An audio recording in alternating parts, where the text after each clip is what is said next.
E a gente segue aqui, Tayana, com mais entrevistas no Jornal da Rede Alesp. A gente conversa agora com Ricardo Sobier Dias, médico infectologista, e ele nos dá informações sobre o tratamento preventivo do HIV. Bom dia, doutor Ricardo. Seja muito bem-vindo ao Jornal da Rede Alesp. Bom dia, obrigado pelo convite. Doutor, acho muito importante a gente começar então essa entrevista explicando para quem está em casa o que é o HIV. O HIV é um vírus que a gente consegue adquirir, não é muito fácil adquirir, mas quando adquire o dano é muito ruim para o nosso corpo e ele é transmitido principalmente pelo contato sexual. Ele pode ser transmitido também na hora que a gente injeta o sangue de alguém que está infectado, ou através de seringa, ou através de transfusões, mas a principal maneira da gente adquirir esse vírus é através de uma relação sexual, e é um vírus que fica com a gente a vida inteira. A gente ainda não consegue eliminar. A gente consegue controlar a infecção com os medicamentos que a gente tem hoje em dia, mas mesmo assim a gente não pode nunca parar o tratamento porque o vírus volta a se manifestar de forma muito forte e o corpo da gente sofre com isso.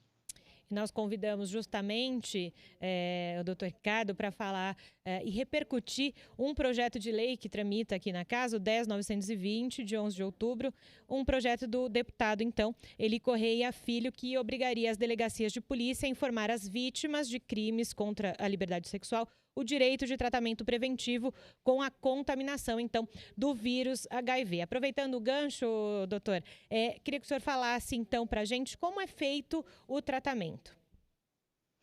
O tratamento, no momento que a pessoa sabe que tem o vírus, ela começa a tomar uma associação de medicamentos para paralisar esse vírus.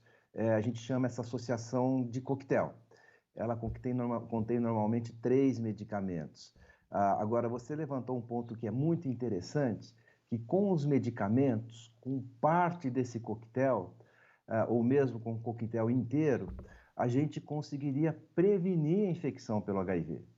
Então, ele não só serve para tratar e controlar o vírus na hora que a pessoa adquire o vírus, mas também para prevenir. Como se fosse uma pílula anticoncepcional que a pessoa tomaria todo dia para não pegar. Isso chama profilaxia pré-exposição, tudo tem nome e sobrenome em medicina, né? Ou como uma pílula do dia seguinte, para a pessoa não engravidar, que é a profilaxia pós-exposição. Esse projeto de lei que você acabou de mencionar, ele funcionaria como uma pílula do dia seguinte para quem não quer engravidar. Seria a profilaxia que a pessoa toma, um medicamento do coquetel, e dessa forma ela não adquire o vírus. Doutor, o senhor é uma grande referência, né, em estudos aí do HIV no país. Doutor, você está me ouvindo? Estou ouvindo bem. Ah, legal. Inclusive, no que se trata, então, da possibilidade de cura, o senhor até mencionou, então, essa pílula que seria como uma pílula do dia seguinte. Dentro desses estudos que o senhor já participa, então, da possibilidade de cura para quem tem o HIV, o que o senhor pode trazer para a gente de novidade aí? Como eu falei para vocês, na hora que a gente adquire o vírus, ele fica no nosso corpo o resto da vida. Ele fica guardadinho lá dentro. Ele fica dormindo em alguns lugares do corpo. Então, todo mundo, o mundo inteiro hoje em dia tem como desafio de pesquisa moderna tentar eliminar esse vírus que fica guardado na gente para a gente conseguir a cura.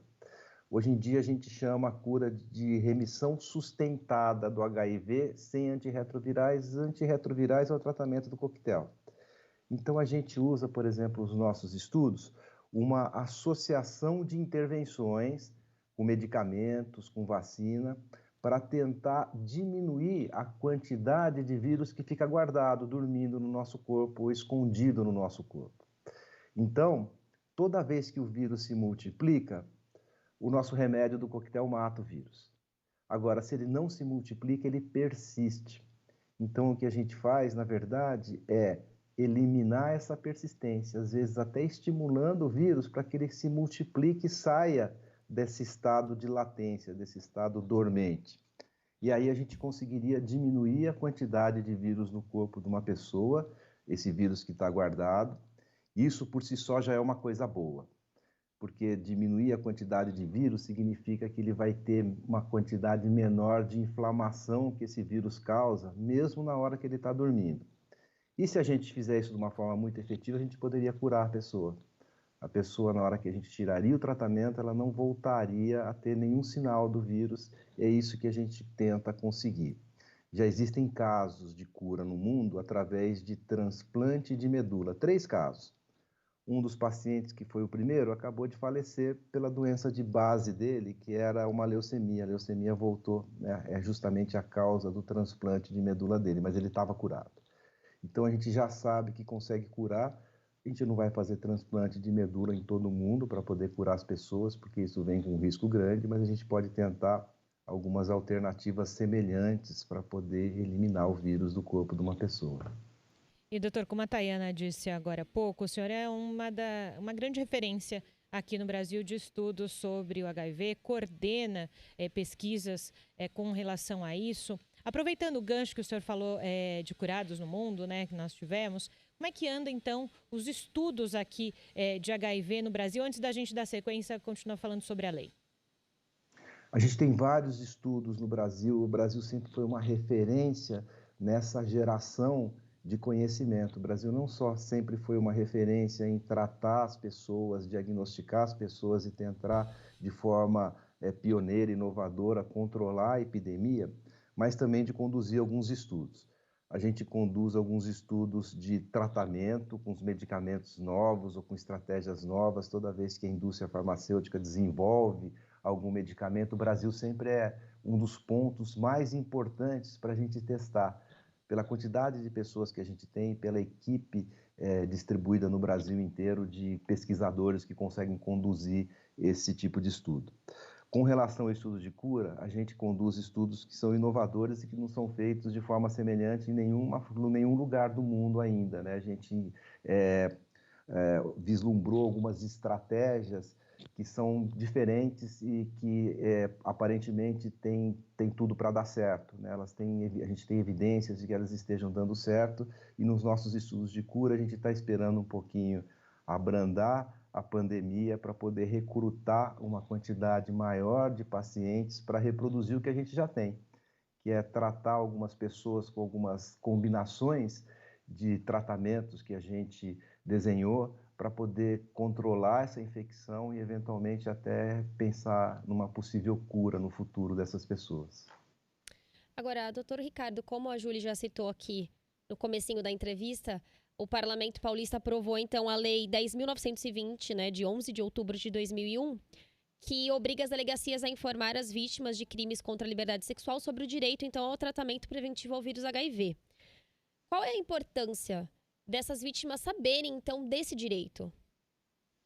Isso é muito importante, né? Isso daí é uma coisa já protocolar no ambiente médico. Toda vez que a pessoa sofre qualquer violência sexual, e ela pode estar exposta a qualquer tipo de infecção que vem através de uma relação sexual, ela tem direito de fazer diagnóstico e de fazer prevenção. A gente é muito efetivo em fazer isso com HIV. No momento que a pessoa tem esse tipo de exposição, a gente testa essas pessoas para saber se elas já não têm o vírus, e depois a gente dá o medicamento, que é a pílula do dia seguinte, por um período de 4 semanas, para que ela não adquira o HIV. A gente faz isso também com sífilis, a gente faz isso também com outras infecções sexualmente transmissíveis, como clamídia e gonorreia, e a gente faz isso também com hepatite B. Então, é um combo que o protocolo médico já tem de tentar prevenir as infecções nessas pessoas. Dentre essas infecções todas, é claro que o HIV é a mais ruim, porque é a infecção da qual a pessoa não vai se livrar, enquanto que das outras ela tem alguma chance de se livrar. E dessa forma, é muito importante que a gente tente prevenir a infecção pelo HIV. Cada infecção que a gente impede, a gente corta a cadeia de transmissão, ela não vai transmitir para outra pessoa, e a gente melhora, a gente faz com que essa pessoa tenha uma expectativa de vida melhor. Então, é muito importante esse tipo de lei, porque ela transforma essa informação numa obrigatoriedade, né? Nem todo mundo tem obrigação de ter acesso à informação, mas na hora que isso daí vira uma lei, a gente acredita que isso aí fique muito mais efetivo. Então é uma coisa muito boa que está acontecendo. E o papel do Jornal da Rede Alesp é justamente prestar esse serviço, levar para quem está ouvindo, vendo a gente, repercutindo esses projetos de leis, as leis, entendendo com os especialistas justamente os pormenores das questões, né? E até, doutor Ricardo, para que as pessoas que estão ouvindo, vendo a gente, entendam, quem tem o vírus pode não desenvolver a doença. Eu gostaria que o senhor falasse um pouquinho sobre essa questão. De forma natural, a chance da pessoa não desenvolver a doença é muito pequena. Só 1 a 3% das pessoas que adquirem o vírus, elas não desenvolveriam a doença naturalmente. Essas pessoas, elas são chamadas de controladoras de elite. Tudo tem nome, sobrenome e medicina. Mas é muito raro. O que a gente tem hoje em dia é o recurso de impedir o desenvolvimento da doença com medicamentos. No momento em que a gente sabe que a pessoa está infectada, a gente trata essas pessoas com o coquetel, elas não desenvolvem mais a AIDS. Elas não têm mais nenhuma repercussão que o vírus traria na pessoa, porque levaria essa pessoa a uma diminuição da imunidade. E ela normaliza a expectativa de vida. Tem estudos que mostram até que a expectativa de vida de quem tem HIV, na quantidade, na duração de anos que essa pessoa vai viver. Essa expectativa, se a pessoa tratar com o coquetel e o remédio funcionar, e para o remédio funcionar só basta ela tomar direito, ela tem uma expectativa de vida maior do que quem não tem HIV. Porque significa que ela vai passar no médico, que ela vai fazer exames, que ela vai tomar vacinas para prevenir outras doenças. Isso daí, de uma certa forma, melhora e aumenta o número de anos que essa pessoa vai viver. Então, ter o vírus hoje em dia, se a pessoa tratar rapidamente, descobrir rapidamente, tratar de uma forma efetiva, ela consegue hoje em dia viver tanto ou mais do que uma pessoa que não tem HIV. Essa é a boa notícia. Não adianta a gente contar com aquela sorte de 1 a 3% das pessoas que naturalmente controlariam a infecção e não desenvolveriam nenhuma doença. A gente tem que, hoje em dia, se cuidar e se tratar, descobrir que a gente tem HIV, tratar para a gente estar vivo na hora que a cura chegar. Agora, doutor, falando um pouquinho, né, da questão de pessoas que têm o HIV. A gente sabe que antigamente uma pessoa, quando recebia o diagnóstico de HIV, ela quase que tinha aí um atestado de óbito. E hoje em dia a gente sabe que uma pessoa consegue sobreviver por muitos anos com HIV. E também pessoas conseguem montar uma família tendo HIV. Antigamente existia essa preocupação. Eu queria que o senhor falasse dessa questão de mães que engravidam, têm o HIV e o bebê muitas vezes nasce sem ter o vírus. Eu queria que o senhor falasse nessa questão, então, sobre esse tratamento aí durante a gestação para que o bebê não tenha também esse vírus. Então, só resumindo o que eu já disse antes, e que você chamou a atenção, no começo, na hora que apareceu o vírus, a gente era espectador da catástrofe. O vírus ia matar todo mundo, ou quase todo mundo, e a gente não tinha muita coisa a fazer, porque a gente não tinha medicamento. Conforme o medicamento foi aparecendo, a expectativa de vida das pessoas foi aumentando. Elas começaram a viver mais. E eu queria enfatizar de novo. Hoje, a expectativa de vida de quem tem HIV é maior do que a de quem não tem HIV. Ela vive mais, se tratar direito. E tem uma coisa que é muito importante. Na hora que você trata a infecção pelo HIV, a quantidade de vírus no seu corpo fica indetectável, a gente não consegue achar. E toda vez que a gente não acha o vírus porque a pessoa está tratando, essa pessoa não transmite. Então, a pessoa que tem HIV e que está tratando, o tratamento está funcionando, ela não transmite o HIV nunca mais, para nenhum parceiro ou parceira sexual. Isso é muito importante. E a mãe que está tratando e o vírus está da mesma forma indetectável no corpo dela, ela nunca vai transmitir para os filhos. Então, a mãe não toma o medicamento quando ela tem HIV, porque ela está gestante, para não transmitir para o filho. Ela toma para ela sempre. E tomando para ela, ela não transmite. Esse é um valor agregado, né? Então, não existe mais aquele negócio da gente tratar uma gestante para ela não transmitir. A gente trata uma gestante para o bem dela E a consequência disso é que ela não transmite, nem para o filho, nem para o parceiro sexual. Muito importante a gente repercutir e dizer para quem está em casa esses aspectos, né? Talvez essa sua pergunta foi fundamental nesse momento para a gente entender um pouco mais como funciona o HIV e aqui também no Brasil. A gente falou, doutor, sobre os estudos do HIV aqui no Brasil, mas com relação aos infectados, o senhor tem algum balanço de número de pessoas infectadas hoje em dia no país? Se nos últimos anos isso aumentou, diminuiu, se estabilizou? O que a gente sabe é que a gente tem mais de 600 mil pessoas sendo tratadas no Brasil. Mais de 600 mil. A gente tem no sistema público de saúde mais umas 100 mil que ainda não começaram o tratamento por algum motivo, e essas pessoas deveriam começar o tratamento porque todo mundo merece ser tratado pelo seu próprio bem.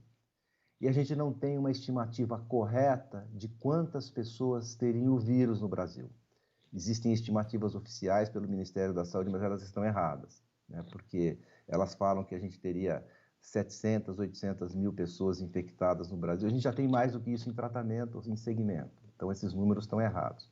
A gente não consegue predizer quantas pessoas a gente teria infectadas no Brasil. A gente tem algumas evidências indiretas.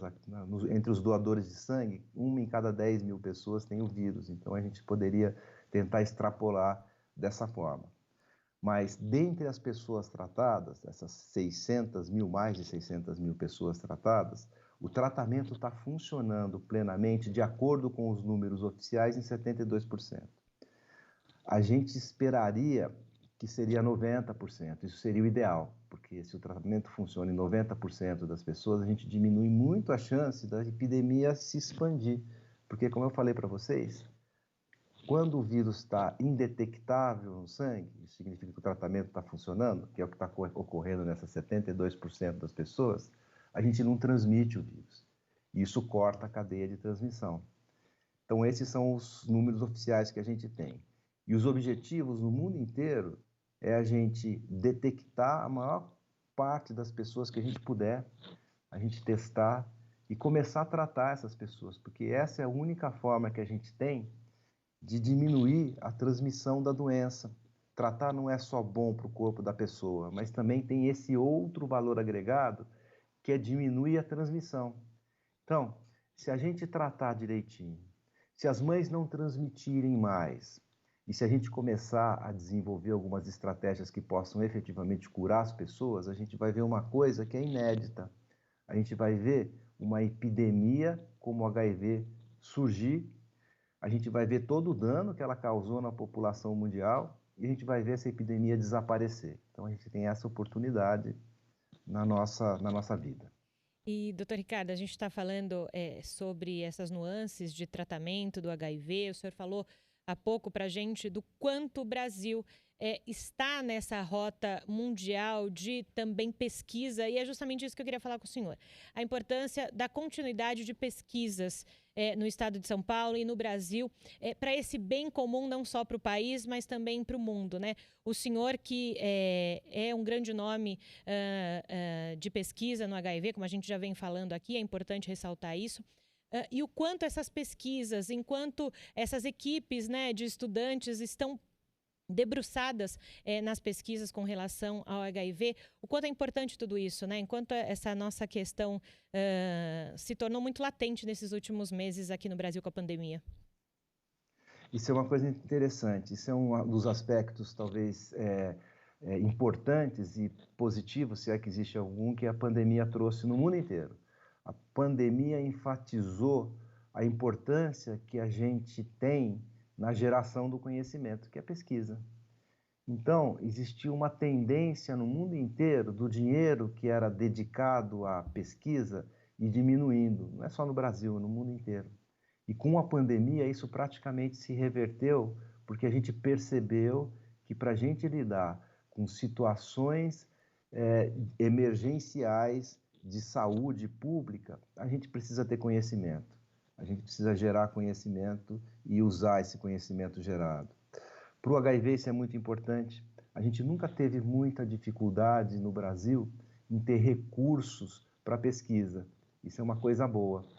A gente não tem o mesmo recurso que tem outras nações que colocam mais dinheiro em pesquisa ou que tem muito mais recurso disponível para isso, como os Estados Unidos, alguns locais da América Ocidental, mas a gente tem muita vantagem no Brasil também.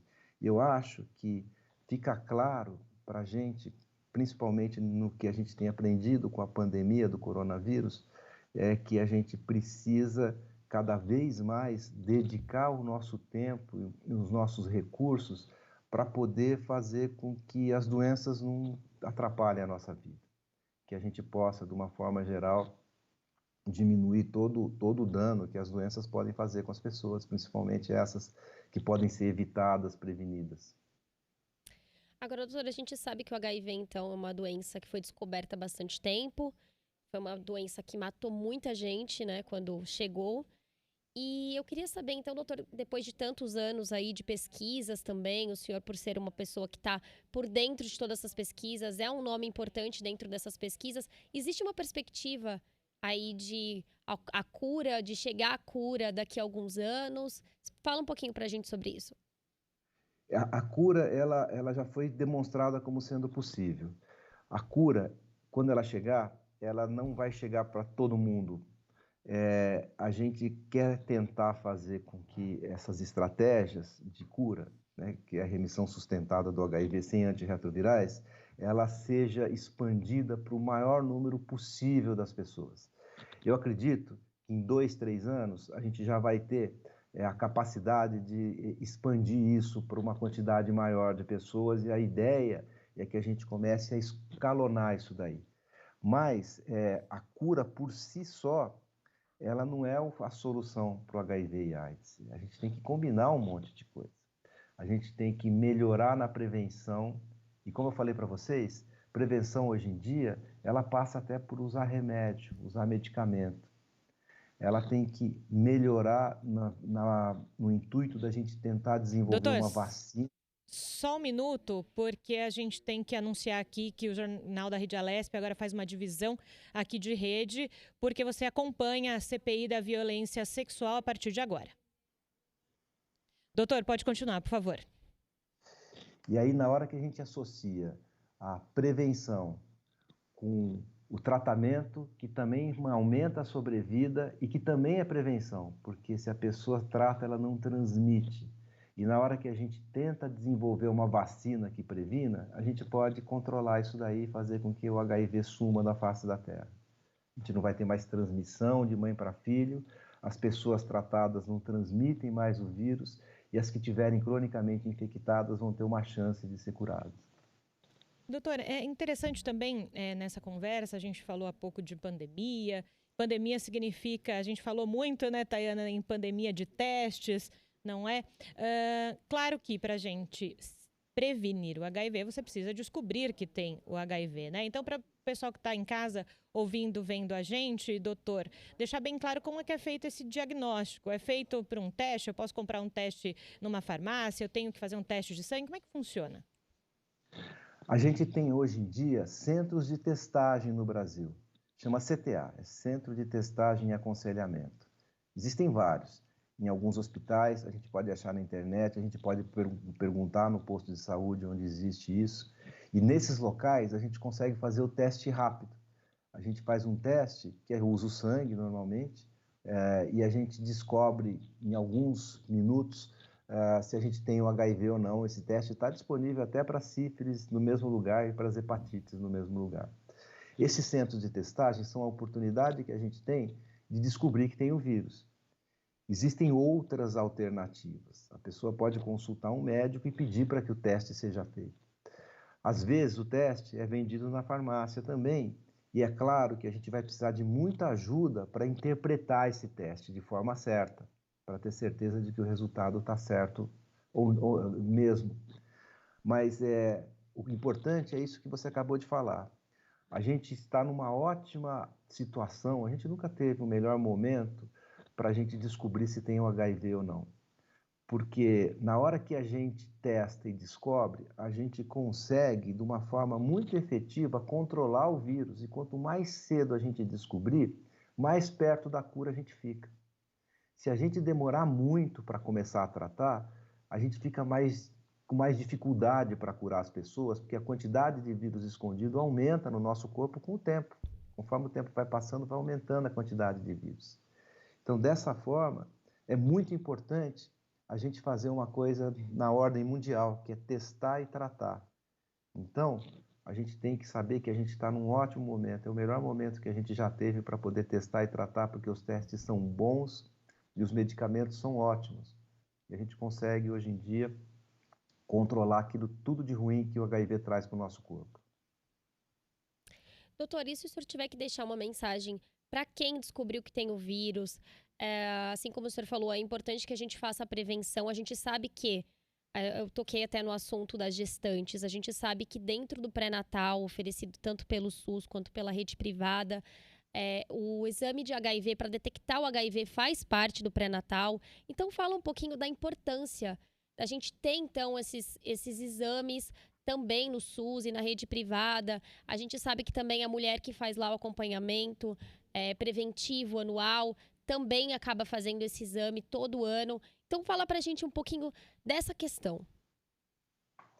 Existe sempre uma coisa que atrapalha um pouco a gente, né, que é o preconceito que existe, a discriminação que existe com relação ao HIV. Esse preconceito, às vezes, até impede a gente de se testar. Porque esse preconceito ele existe em praticamente todo mundo e está até na gente, nas pessoas que têm o HIV. Então, é claro que ter o HIV não é uma notícia boa para as pessoas, mas a notícia boa é essa que eu estou falando. As pessoas têm a perspectiva de terem até uma expectativa de vida maior do que quem não tem HIV, porque elas passam a se cuidar. E a gente percebe que em médio e longo prazo, as pessoas transformam essa realidade ruim, que é o fato de ter uma doença que até hoje é incurável, numa coisa boa. As pessoas passam, às vezes, até serem pessoas melhores, porque elas têm contato com uma coisa que não é muito comum na nossa vida. Nem todo mundo acorda todo dia, olha para o espelho e fala, eu vou morrer um dia. E o HIV traz essa perspectiva. Então, o que existe de positivo hoje em dia é a gente saber que existe uma forma da gente saber, de saber melhor do que não saber, e na hora que a gente se trata, a gente pode ter uma vida absolutamente normal, pode se relacionar normalmente, pode ter filhos. Isso daí é uma coisa que vai aproximar as pessoas que têm HIV do que seria uma vida normal, que é o que todo mundo merece. Doutor Ricardo, eu queria agradecer, então, a sua entrevista aqui no Jornal da Rede Alesp, de trazer também essas informações tão importantes do HIV. A gente sabe que o HIV está aí, mas a gente sabe também o quanto é importante a gente falar ainda desse assunto, mesmo sabendo que a perspectiva de quem tem HIV viver é igual de quem não tem, ou talvez maior. Então, foi muito importante a sua entrevista aqui ao Jornal da Rede Alesp e eu queria agradecer. Eu que agradeço. Obrigado pela oportunidade, estou sempre à disposição.